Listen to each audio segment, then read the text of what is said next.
It's lovely to be here this afternoon with you, Helen. Both Tony and I are much looking forward to our conversation with you about your career in the world of maps. And perhaps, like so many other people, I can ask you the obvious question first, and that is, how did you get into maps? Well, I was very interested in both history and geography, and I read geography at Oxford, but was rather lured into history, and so I did the special subject, the exploration of northern waters, which J.N.L. Baker took with us, you see. Now, he was the sort of doyen of geography at Oxford, and when I came to say what research could I do, he suggested the exploration of the Pacific, and he chose R.A. Skelton as my supervisor. Now, Skelton was an assistant keeper in the British Museum, in the General Library at that stage, in fact,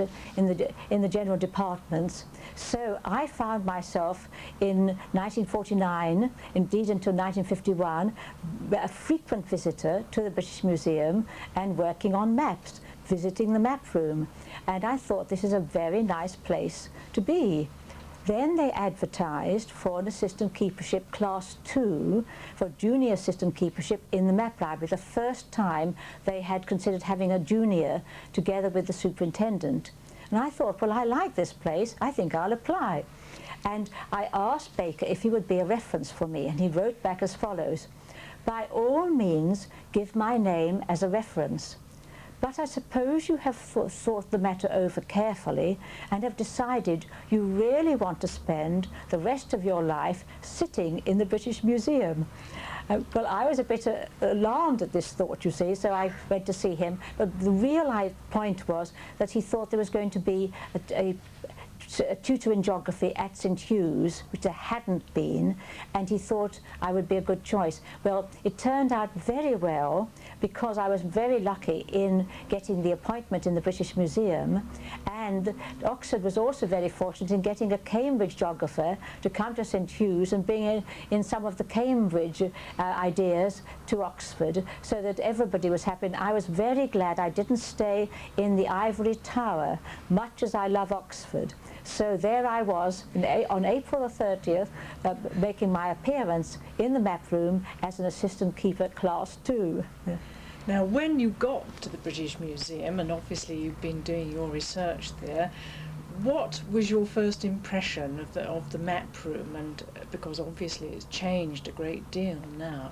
Well, as a matter of fact, when you walked into it, there was a long bench for working for the staff, and there weren't very many places, if I remember rightly, for students. I mean, you had the various tables, but it was very much a working area and not a sort of reference library. There wasn't anything in the way of reference shelves and so on for readers. So, and also we had 7.5 in the way of staff, the half being a shared secretary. So of course the staff was very much fewer than today, when we have 22. And also, by the way, I was the first woman there apart from secretaries, and I was the first geographer in the British Museum. This must have been quite a shock to some of the colleagues, that you were both a woman and indeed a geographer. Yes, that's right. What were their reactions when you came into the museum? Well, they were quite intrigued by this. The geography now sort of had made its mark in the map room, because, you see, previously they'd always had a superintendent, somebody who had done well in the general collections, and Skelton, of course, had proved himself a very good cataloguer and bibliographer, and so that was why he was chosen as superintendent. But of course the idea of having a junior assistant keeper's assistant was an unusual one. However, they took that in their stride. I'm pleased to hear it. Yeah. Yeah. So what were the first tasks that you were set upon? Oh, I was sent down to the General Library to work with Anna Simone on cataloguing, to learn cataloguing in printed books, you see. So I spent half my time learning cataloguing, and then the other half off up in the map library, and of course we had distinguished visitors coming in, as well as a sort of more run-of-the-mill readers, and so one began to build up acquaintance with such great figures as Leo Bagroff, and of course E.G.R. Taylor, though I don't think she came in person. I think I met her, you know, outside the museum, but one found these sort of notable figures suddenly materializing and making their way along to the superintendent's office, where I had a desk. So the two of us were in the same room, and shortly afterwards there was even a third, the assistant to the Hackett Society. Well, I'm glad to hear that some things never change, that overcrowding is a consistent factor. But when you were there, obviously you had begun your research as Baker had suggested to you, but your great love, was it not, was globes, and yes. I wondered whether you could tell us a bit about that. Well, what had happened was, when I was coming in to work up with Skelton to show my work on the Pacific, I was, of course, introduced to Edward Lynham, who was the then superintendent of the map room, and he had just been asked to start up a project for the cataloguing of globes in Great Britain, and he chose me to be the cataloguer. So I went on trips around the country. It was actually driven by my father, and we visited stately homes and homed in on all these marvellous globes. And most exciting of all, of course, Lord Leconfield at Petworth House said he had some early globes. Would I like to come and visit? I should add that Lynham had put a letter in the various newspapers to say that this project was ongoing. So we drove down, and amongst the globes there was Emery Molyneux's first terrestrial globe, first edition, 1592. And that is the only surviving example of the Molyneux globe, first terrestrial globe in the world now. And could you explain why it was so significant for the English that there is the Emery Molyneux globe?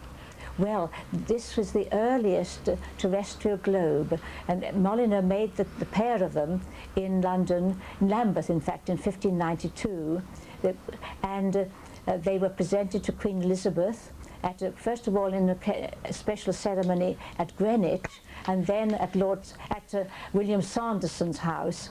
And all the universities, both universities I should say, have acquired pairs, and various others. They made a smaller pair for the meaner students, as they called it, you see. So they were really famous as the first English globes, so famous that Shakespeare assumed his audience was familiar and brings them into the Comedy of Errors. The kitchen maid is described as spherical, like a globe. This is a rather lively passage, which I think possibly was left out in the school texts. Could I perhaps now just turn to exhibitions, because certainly in your time, and possibly before, I don't know, exhibitions were a tremendous feature of the map room's work, and I wondered if you'd like to tell us a bit about some of your favourite exhibitions and how you got involved in some of these great exhibitions. Well, the early 1950s, they had a series of very interesting exhibitions in the King's Library, celebrating the founding of the museum in 1753. In 1953, we had a series including maps, and that was a very fine exhibition which filled the King's Library. Then in 1952, we celebrated the Hakluyt and Raleigh anniversaries, assuming Hakluyt was born about that time. And that was interesting because Walter Oakeshott, who was then, he was later headmaster of Winchester. And also he was a member of the Hakluyt Society. He came along to see Skelton. He arrived in the map room very excited, and he said, "I've just gone through your exhibition, and I realized from seeing the manuscripts of Walter Raleigh that I have just left a manuscript by Raleigh in a sale room, and I'm going now to get it back very quickly." So he did. He sought it out. It hadn't been sold, you see, got it back. He'd acquired it from the Robinson brothers, who were handling the Sir Thomas Phillips collection, and it was identified as the commonplace book of Sir Walter Raleigh in the Tower of London, written in the Tower, the notes for the history of the world, with also his list of books in the Tower, and one of his poems. So then it led to a publication by Oakeshott. He sold it back to the Robinson brothers. They tried to sell it at Sotheby's, and then they gave it to the Department of Manuscripts. And of course we featured it in our exhibitions, Raleigh and Roanoke, for example, and it's one of the very, very interesting manuscripts for that period. And I think it illustrates how important exhibitions are, that you learn so much from them, not only yourselves, but also members of the public and scholars suddenly spot something. And I mean, I've been told, that I don't know if it's true, that Walter Oakeshott put his daughters through the universities on the proceeds of that transaction. What about some of the other exhibitions? Because I remember when I first came to the museum that it was 1968, and it was the beginnings of the great Cook exhibitions, and obviously your long friendship with Beaglehole, Tim Beaglehole, and of course his father.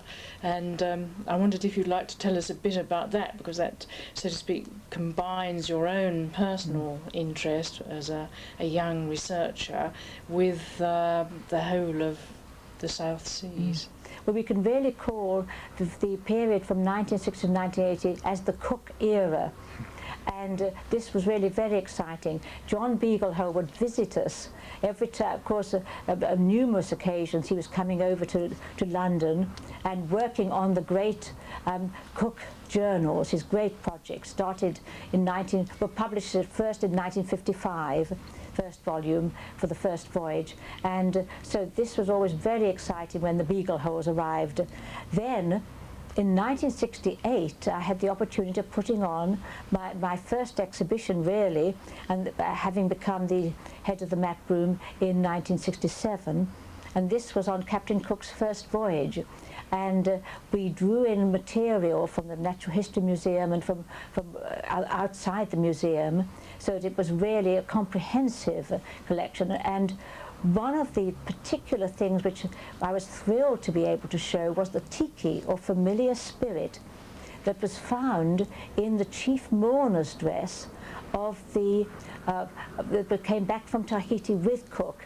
And nobody knew it was there for 200 years. Then, when the Department of Ethnography was renovating the dress, they very carefully took it to pieces, stage by stage, layer by layer, I should say, and they found that in the headpiece was this tiki, or familiar spirit, this little figure about 2 feet high, about this high, and this had been hidden away in the dress for all those years.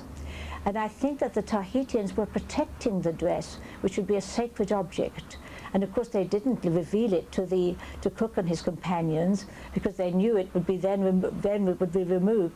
So a new support was put in the headpiece for the chief mourner's dress, and the tiki came out into view and was one of the centerpieces of the exhibition. So that was very exciting. Then he went out to Australia. I took 10 crates of material out to Australia for their 200-year anniversary of Cook's discovery of the East Coast, or well, I should say appearance on the East Coast, because one mustn't use the term discovery as much nowadays as one did before. So this familiar spirit was very much appreciated. Then he went out in 1979 to Honolulu for the Bishop Museum exhibition, and sitting next to a chief mourner's dress. And in the same year, when we had the Museum of Mankind exhibition, but rounding up the Cook exhibitions, he was in the Museum of Mankind next to their chief mourner's dress, which of course he had been inside. Then there's another interesting story about our 68 exhibition. I got a telephone call from the Philadelphia Academy of Sciences, and the officer there said that they were planning a biological expedition to the Great Barrier Reef, but they also had a secret project, very confidential. they wanted to recover the cannon, the 6 cannon that Cook jettisoned when the ship was stuck, the Endeavour was stuck on the Great Barrier Reef. And he said they had the charts, but they wanted to know what were Cook's cannon made of. I mean, would it be possible to find them with a magnetometer? So I got onto the National Maritime Museum, to George Naish, who's such a great authority, who was such a great authority on all nautical matters, and asked him, and he said, almost certainly iron. So I sent this back to Philadelphia, and sometime later I had a telegram from the Governor-General of Australia to say that the cannon had been discovered and retrieved. And this was very exciting. I've even got some the coral from the cannon behind me here, and because that was brought in by the expedition that found it. And of course the cannon now are in various places, I think Canberra, and then in Philadelphia and National Maritime Museum. They've been distributed to all the appropriate places in the world, and replicas have been made also for other exhibitions which can't actually have the originals. So again, it was rather exciting that they picked up, you see, from our 68 exhibition, that we might know the answer to this question, and I knew who to ask. Our colleagues in the National Maritime Museum, and of course George Naish put on excellent exhibitions himself on Captain Cook as well. Yeah. Oh, great networker. Tony. Thank you, Sarah. If I may come in here, Helen, I would have thought that the best place, most appropriate place of one of those cannons actually would be here in this flat. You could tuck a cannon in the corner, and I think you certainly deserved it. Number of points that one could lean on there, but I think perhaps the nautical one, perhaps, and you said that you knew a man who knew, yes. In the sense, and I think that's certainly true. You always, if you didn't know the answer yourself, which is 97% of the time, you would always know somebody who knew for the 3% that was left. But the nautical theme, the Society of Nautical Research, your relations with Greenwich and so on, that's always been quite a strong interest in your career. That's right, yes. Of course, Skelton was very active in the society, and then said, well, now you must join because we have such help from them. So I was very happy to join the society, and then there was a sort of petticoat revolution in the society. Some of the wives said, why don't we have a lady chairman instead of having, all these officers are male, you see. And then I was recommended, Alan Villiers was the president, but I was told, now, of course, you don't do anything except take the chair when the president is away, but he's not often away. Well, of course, Alan Villiers immediately went off around the world, so I found myself in the chair, and then I found myself at Portsmouth, and we were founding the Portsmouth Royal Naval Museum, and I was one of the trustees as chairman of the Society for Nautical Research. And I remember that first meeting very vividly. We discussed all the exhibition galleries which we hope to have on the quayside in those very fine old storerooms which are, scheduled buildings, very good, marvelous 18th century architecture. And at the end of it I said, we've forgotten one thing. We haven't planned for a restaurant. And without a restaurant, people having gone on board Victory will go straight into the town for fish and chips. We must have a restaurant. So the first thing we gave money for from the Society for Nautical Research was for the restaurant, which has been very successful. And then the trading company established a shop next to the restaurant. This is all on the quayside, you see. And of course, all that provided their profits all went to the museum. And I was particularly concerned about the restaurant because I'd been well, first of all, vice chairman, and then chairman of the restaurant committee of the British Museum. My feeling being that we must have a proper restaurant because we didn't have common rooms, and this was really a marvellous place for people to meet. We just had a sort of shed in the museum. So on the basis of all that experience, I felt that the museum at Portsmouth must start with considering the needs of the public. And so I think that was an example of museum experience being useful, because none of the other trustees ever thought. In fact, there were only two of us who were women. One was Lily McCarthy, who had given the very fine collection, you see, to the Ministry of Defence, hence the the idea of the Portsmouth Royal Naval Museum adding on the Society for Nautical Research Victory Museum as well.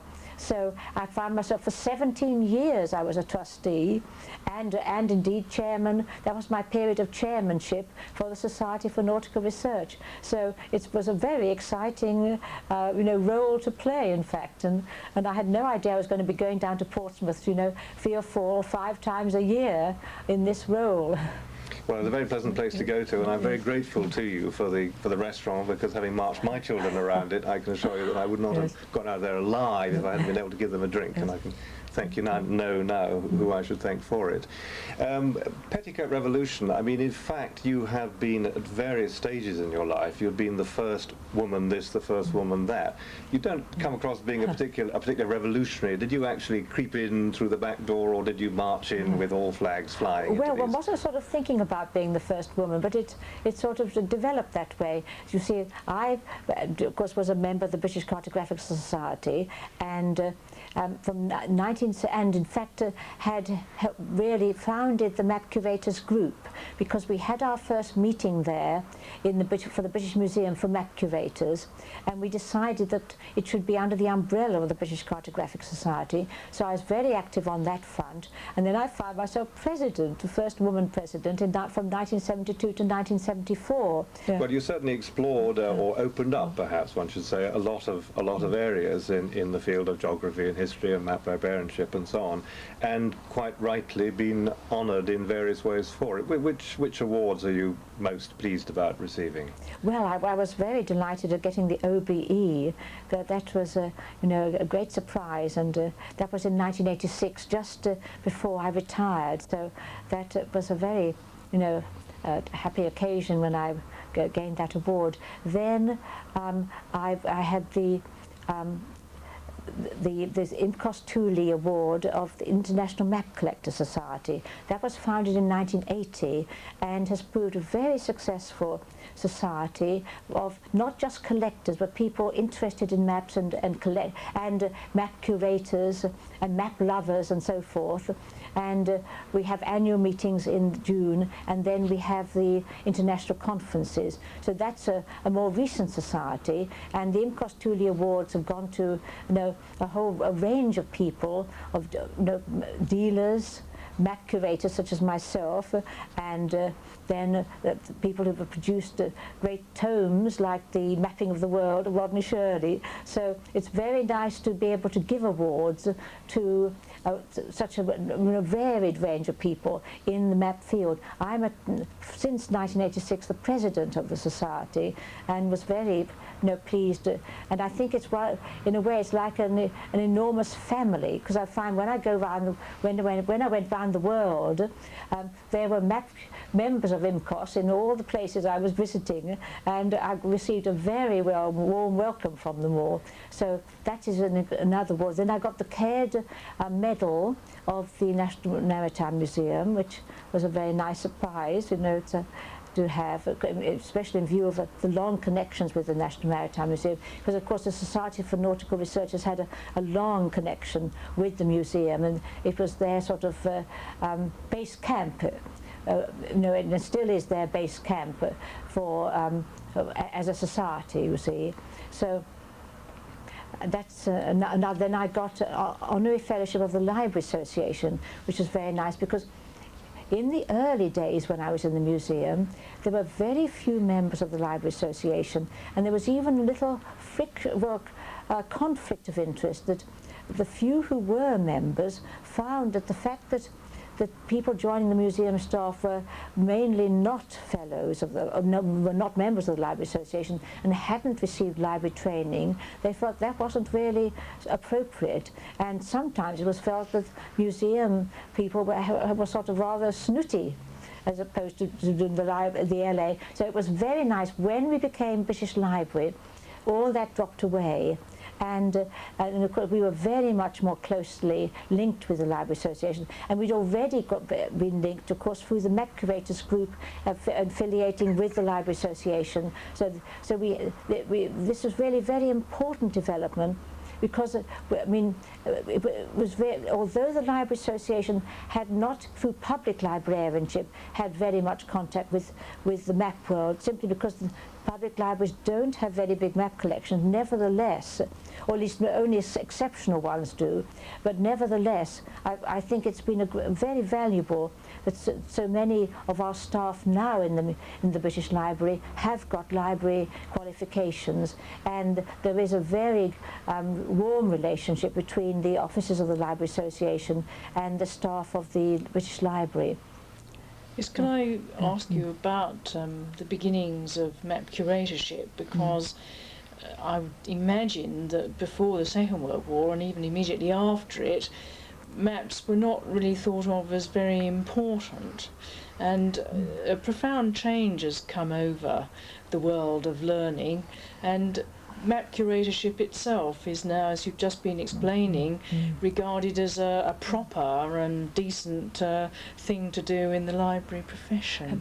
Well, in the Second World War, maps attained much great importance because they were so vital to the running of the war. In fact, it's even been said that the map room was a sort of intelligence centre for planning for important officers, so at the end of the war, maps had really got their place as a very important corpus of material in libraries and other institutions. And then societies were developed which took account, or existing associations then began to develop a unit, an organisation for maps. And IFLA, International Federation of Library Associations, is an example. In 1968, I was approached by Walter Risto and Carl Baer. Now, Walter Risto, they're both Americans. Walter Risto was head of the Geography and Map Division of the Library of Congress, and Carl Baer was the head of the Special Libraries of IFLA, also American. And they were asking me to collaborate in founding a library geography and map libraries section of IFLA. And so we were planning this for the meeting in Copenhagen in 1969. And this proved very successful. We had a nice group of people, and we were voted in as a new, well, we were then a subsection, later became a section. Wally Risto was the chairman, and I was the secretary. And so we were meeting, that to begin with, only every other year. Then we were meeting every year, and I succeeded Ib Kylbo of the Royal Library Denmark as chairman in the mid-1970s. And I think we were regarded, if I may say so, as one of the most active sections of IFLA, and we always got very special mention for this. And our first project was a World Directory of Map Collections, and this came out in 1976. And then, are we at the third? I think we're now at the third edition of it. That's right, yes. So this has been a most useful guide. Then we were also concerned with training of map librarians, especially in developing countries. We had a very successful working conference for that at Utrecht in the late 1970s. And there have been further of these working parties on map librarianship in other developing countries, in fact in Jamaica, for example. So this is just a part of IFLA's activities in the section of Geography and Map Libraries. Then another development was the International Cartographic Association, founded I think about 1963. And they then began to think about historiocartography. I was attending the conferences from 1967 onwards, and in 1972, in Montreal and then Ottawa, it was proposed that there should be a working group on historiocartography, and I was to be the chairman. So that was established. In 1976, we became a commission, and we took up as our first project the cartographical innovations establishing when ideas and devices and inventions in cartography were first appeared, and the diffusion of such ideas and inventions. And this was a book called Cartographical Innovations, which was published in 1987 in time for the Mexico conference, Morelia, we were meeting at in Mexico in that year. So that was another example where history of maps, of cartography, was brought in. We also arranged special sessions on the history of cartography, which were very successful. One particularly is really the one at Perth in Western Australia, which features prominently in the publications of that conference. So there again, the history of cartography had gained its place. Then another field has been the International Geographical Congresses. They had already these bibliographical works on maps, where maps were to be, what maps survived of the before 1500, manuscripts before 1500. Well, Tony, you yourself did the printed books, printed maps before 1500, and so the International Geographical Union had this working commission, but it got to, it was closed down rather unexpectedly.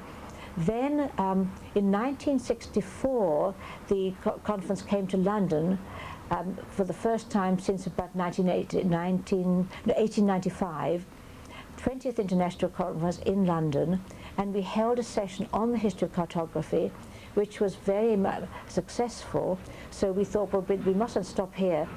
This is Skelton and Crone and myself, and I think Isla Campbell as well. We must have another. We held it in the Royal Geographical Society in 1967, and that was the first of the History of Cartography international conferences. It became international, but under the auspices of Imago Mundi. So Isla Campbell, as chairman of the board of Imago Mundi and editor of Imago Mundi, which of course is the learned periodical on the history of cartography, that was the umbrella organisation to look after the conferences, but they were really left otherwise to the local group to organise, and it remained. It was started off very successfully from there, and has been running along happily, and the 16th is now going to be in Vienna next year, in 1995. So that's another example where a sort of local initiative develops into an international initiative, and with ever-growing numbers and so on. So that was a very nice development. And the conferences, of course, are arranged so they don't clash with the IMCOS conferences, which are another group. The history of cartography remained obstinately independent of all umbrella organisations. We were asked if we would come into the ICA, but to quote Isla Campbell, it was decided that we did much better as free-range chickens. Because if you come into an organisation, then you in some way limit the people who can take part or feel they can take part. Whereas for the history of cartography, everybody was welcome. And as in IMCOS, of course, the same thing applies. And so it's been very successful as an independent organisation, but linked with Imago Mundi. Do you think since the 60s, with the Imago Mundi publication and the history of cartography, that we've managed to get all the countries of the world interested in maps now? I don't think there's any country that doesn't pay some attention, but do you think we've managed to get everybody who should be interested now, or do you think there are still some areas of the world where we still need to push? Well, I think we have. We've got a very good range. I'm trying to think of which ones are, haven't been so concerned. possibly some of the Middle Eastern countries haven't come in all that much. Though of course they're coming in the history cartography project of Chicago. I mean that has brought in Arabic geography and so on. But I think they probably are a little later in coming into the field, despite the fact, of course, that in medieval times Arabic geography was very important. Then, of course, you get also countries such as in South America where maps, for example, are very important in the Chile-Argentine dispute over the Beagle Channel and so on. Now, it's interesting there where we were consulted very much by the Chilean group, but not by the Argentinian so much. And then another of these international disputes was, of course, India and China. Now, remember, the Indians would come in one day, and the Chinese the next, and they were the opposite, of course, in the Royal Geographical Society. So they played box and cox, so that they were not exactly sitting round the same table. And there the Indians consulted us, but not the Chinese. Then we found that a lot of material was going through collets over to China of maps photographed in our collections. But of course it was perfectly legitimate for that to be so. Another international conference, dispute in which maps proved to be very important, of course, were the Falkland Islands. And there, you remember, of course, the Argentinians were buying up a lot of the maps at Stanford's, and that was stopped.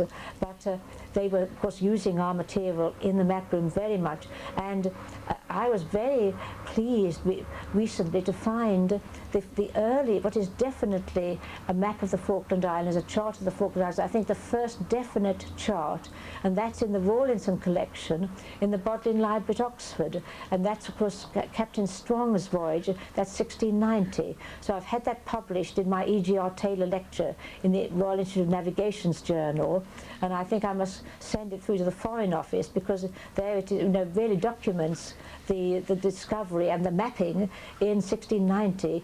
And then, of course, from there it got onto Halley's world map of 1701, and from then on these Falkland Islands, or the Malloweens as they were called by the other side, were very firmly on the map. What about, as we've got on to your publications, and I think one might say that the whole of your life has been one research and publication, one research and publication. Of the publications, obviously many were associated with exhibitions, but I do remember one, and that was the book of hydrography, and I wondered if you'd like to tell us a bit about the genesis of that marvellous project. Yes, indeed. Well, that was, I think, my most exciting publication. This was for Lord Eccles's Roxburgh Club volume, and he had been consulting me about what was the best thing to reproduce for the club. Of course, in the club, members of the club, the 40 members, they have to produce a publication. It's often of their own collections, or it may be of something from another collection, and then that goes to all the 40 members of the club, and to the secretary of the club, of course, who's one of the 40 members. And so it was very exciting to be asked to help in this, and I chose a number of manuscripts for him to look at in the Department of Manuscripts, also some material in the map library. But when I showed him the manuscripts in the Department of Manuscripts, the moment he saw Jean Rotz's Book of Hydrography, he said, that's it. Now that book was made for Henry VIII in 1542 and presented by Jean Rotz, who was a hydrographer of Dieppe. Came over to England, served Henry from 1542 to 1547, where by the skin of his teeth he got back to France. And it's one of the finest maritime atlases of the 16th century. So, and the Oxford University Press put tremendous care into the production. So when this came out in 1981, it was really a most exciting occasion. And of course, I went over to Paris, and the team linked that with a visit of Lord Eccles to Paris, and we had all the help of the Departement de Carte Plong and so on. And I made sure that we had a whole team of experts as collaborators. Janet Backhouse in manuscripts, dealing with it as a manuscript, L'Abbé Roger Deremeaux as the French contributor, and I called him Monsieur Poirot, and he called me Miss Marple. Because there was a lot of detective work to be done in this, you see. And then we had David Quinn as an expert on North America, Sturtevant from the Smithsonian, William Sturtevant for the ethnography, because that is remarkable, and various others, so that we really had a whole team working on it, which was most exciting. And then when the Reagans came over on their first visit to this country, the Queen gave the Book of Hydrography as one of her 2 presents, the other being a Minton tea service. So I then wondered, where is the Book of Hydrography now it's gone across to America? So John Walter of the Geography Map Division of the Library of Congress visited the White House and asked to see the book, and was told it was in the private apartment of the Reagans. So it will now, of course, be in his big library and archive. Then the Queen also, of course, has her own copy in the Royal Library, and I hear that she shows it sometimes when she has these weekend guests and they have an exhibition out from the Royal Library. So that's very nice, and of course it's very appropriate, as the book was, of course, in the Royal Library all through, and the fact it didn't go up in flames in the 1694 when there was the great fire in the Palace of Whitehall was because it was in the library in St James instead, and so it was preserved. So that is one of the treasures from the Royal Library, which came to the museum in 1757, following the foundation in 1753. You've certainly done a tremendous amount in your career to help people to understand what's in not just the map library, because of course the map collections of the British Library are very widely spread for good historical reasons, but reasons that some users find difficult to understand. And you published a lot on that. I think there's no one else who knows anything like as much as you do about it. Have you found that a pleasurable part of the job, being able to open those doors to the very wide range of users that you personally helped? Oh, that really has been very exciting, and the way readers come in and they're looking for certain things. It's very nice to be able to say, "Oh, we have exactly what you want," which often one can say, and because we are an international collection. That is what is something that I've tried to emphasize throughout my career in the library, that we're not a national library merely, we are an international library, and we have a great heritage of materials which really belong to the world at large. And so now in that respect, you see, we've had a lot of close connections with America. And for example, William Cumming and Betty Cumming, when they were going on a tour of Europe to seek out the cartographic treasures in 1958, they first of all called on us in the map library to get our advice, and they said they would provide photographs of materials which they found and pass them to us, as well as taking them back to America. So that they have been a continuing connection. That's an example. And when we had the offer of the Royal United Service Institution's great sheet map collection, one of our finest acquisitions, Bill Cumming was over at that time and with Betty, and he helped us in the identification of the maps, which then we got. It was really one of our finest acquisitions. So it is a two-way process. We learn from our readers, just as our readers learn from us.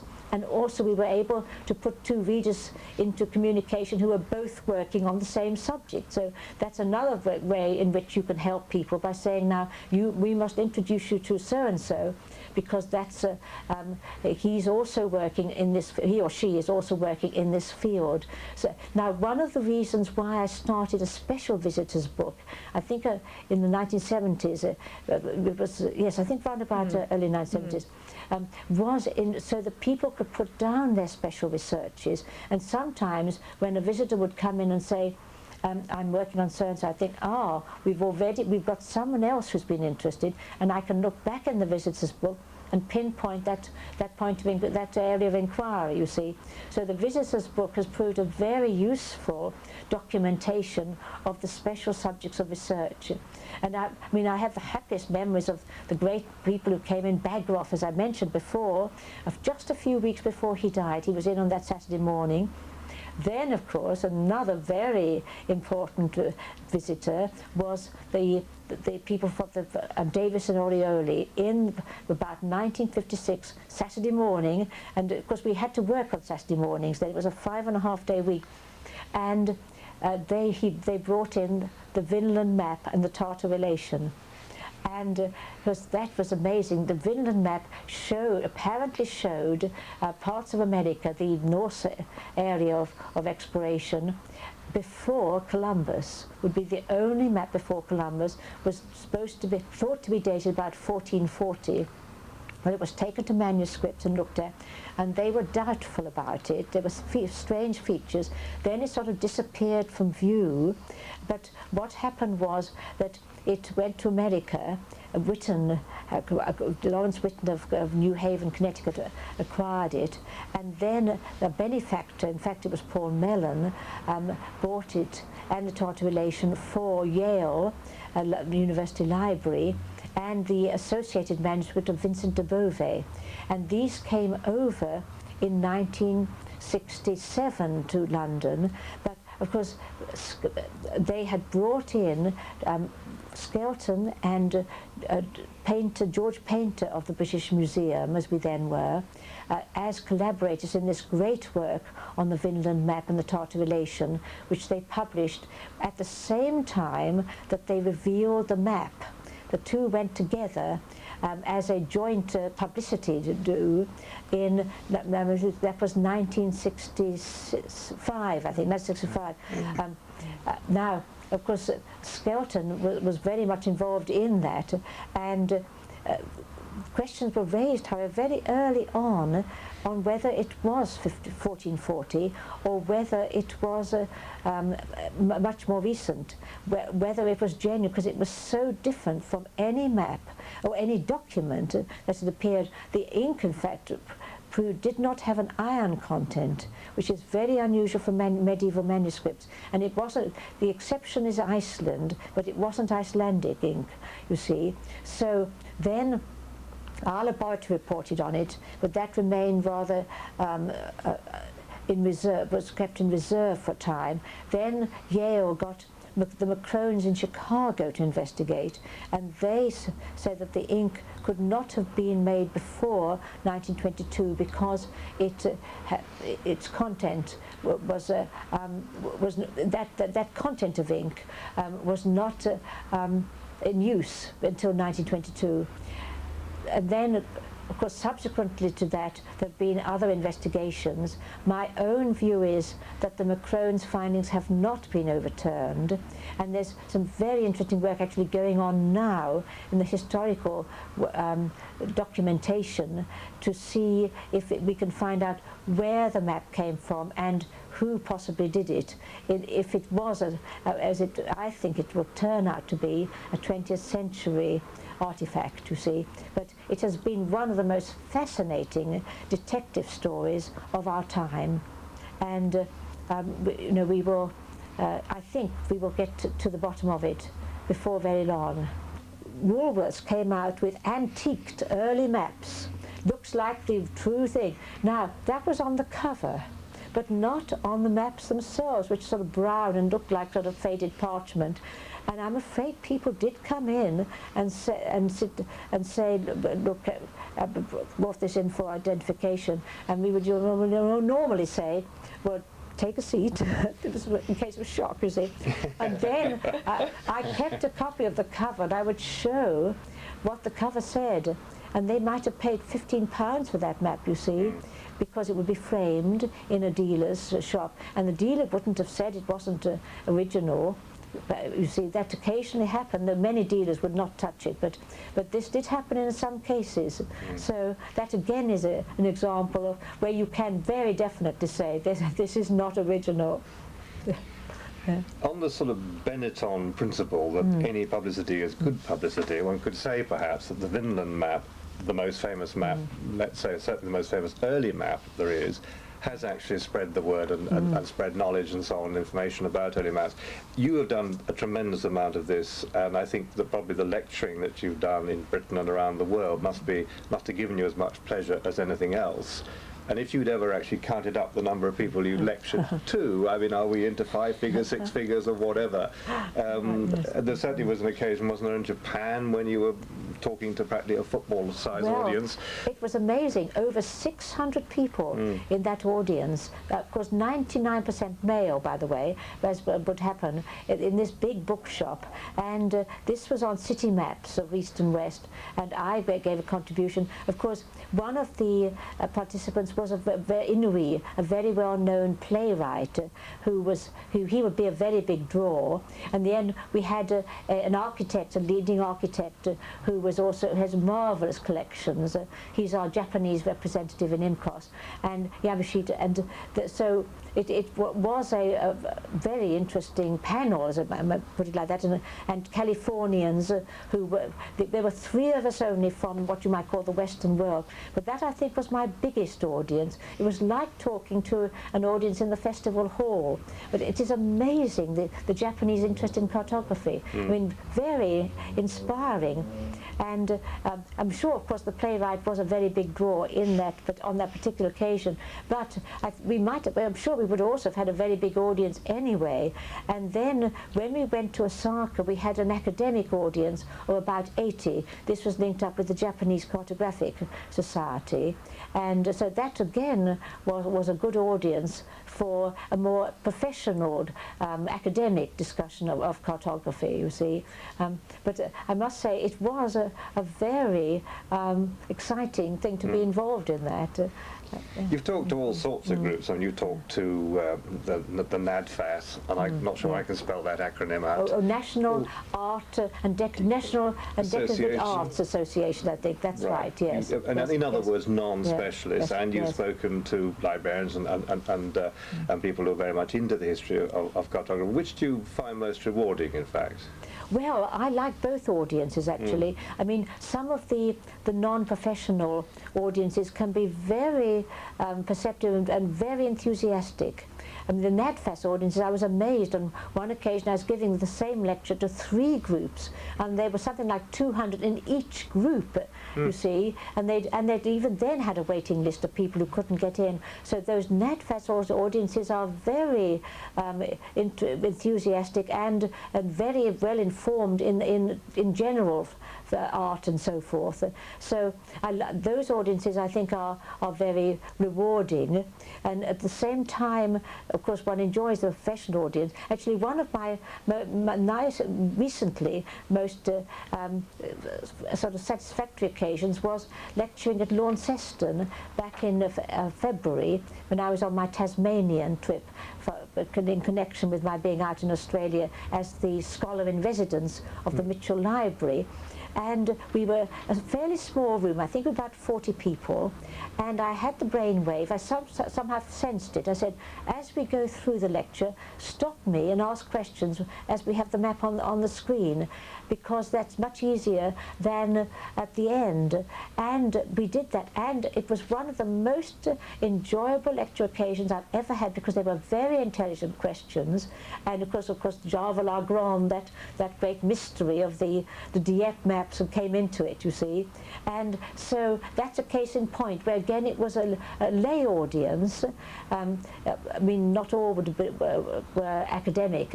I mean, a lot were not academic, I would say, but very interested. And so that's a case in point, and it doesn't have to be a big audience, you see. I mean, the room was small enough, and the lecture and the congregation was small enough for one to be able to have repartee as one went along, you see. So it was rather fun. If I throw out the words of Innis and the Rawlinson manuscripts and plates at Oxford and Williamsburg, all of which you've mentioned, I think perhaps there's a story in that. Yes. Now, yes, this is one of the most fascinating detective stories, that a plate was discovered in the Bodleian Library of the buildings of Williamsburg in about 1730, And of course Williamsburg had virtually become a village, and they were then, John D. Rockefeller Jr. And various others on the Williamsburg side were planning the restoration.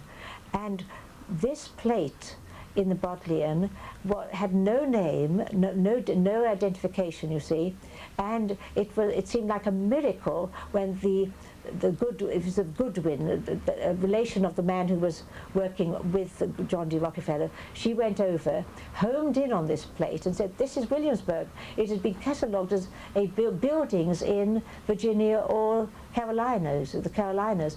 And so she sent a telegram across, "Stop work. New discovery," and then the whole thing was sent over by a sort of telex system, or telegraphic system, for the first time used in a graphic way.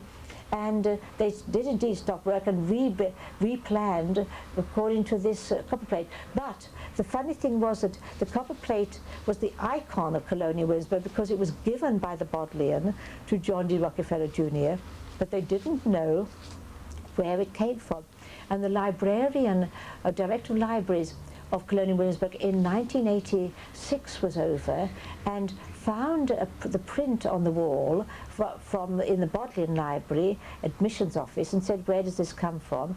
And was sort of led into the stacks or into the catalogues as well, and found that there were others in the series, and of course it had one in the margin which often was not reproduced, you see, when people had it reproduced, and these others were numbered up to 10, and also number A was a map of the eastern part of America, and so there were these copper plates, hitherto unknown maps, you see, also some insects. So the next thing was, who was the author? And so there we started this sort of detective search. But the amazing thing was no contemporary prints were known. And it seemed incredible that all that work had been done, because copper plate production is very expensive, and this is about 1730, and yet no prints. They were acquired by Rawlinson, who died in 1755. Richard Rawlinson, who was the great benefactor of Oxford University. His collections in the Bodleian were so amazing. They took about 150 years to catalogue, including the copper plates. I mean, they were overwhelming.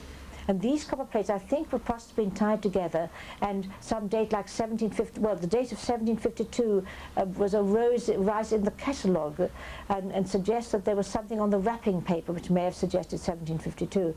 Anyway, by 1990, we still had not discovered anything about how the plates came to be made, or any prints.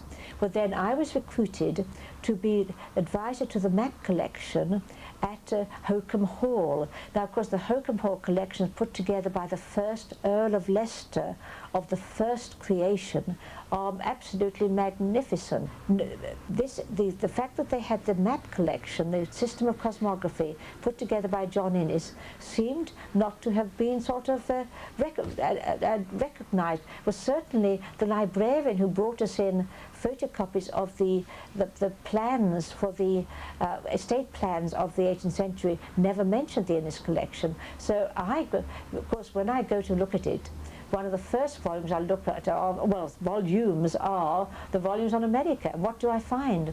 The prints from the plates. The Rawlinson detective story is absolutely marvellous, and of course reminds me of your long-standing connection with the States. And I wonder if you cast your mind back to the first time you actually managed to escape the British Isles and landed in the States. Well, I didn't do that until I became the map librarian. Actually, Peter Skelton had a lot of connections with the USA, and I thought, well, I'll leave that sort of area to him.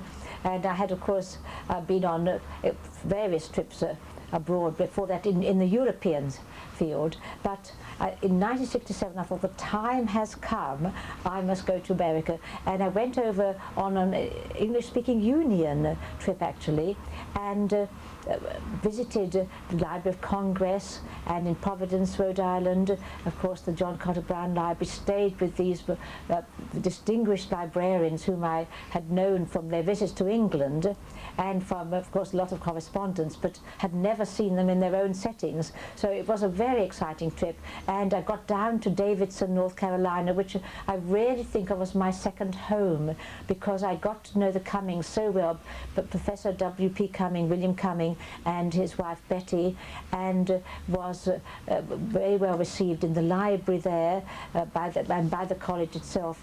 And so this very close connection developed with Davidson, and indeed I'm an honorary deanlet of Davidson College because of my work on North America, and also I brought over an exhibition to Raleigh, in the capital of North Carolina, and I'd also been involved in in fact in an exchange between my old school St. Paul's and the students of Davidson College, which had developed almost coincidentally. So my connection there is a very precious one, but not the only one, because another area of great interest was California, and I visited as visiting fellow to the Clark Library in 1979 for 4 months, and then in 1988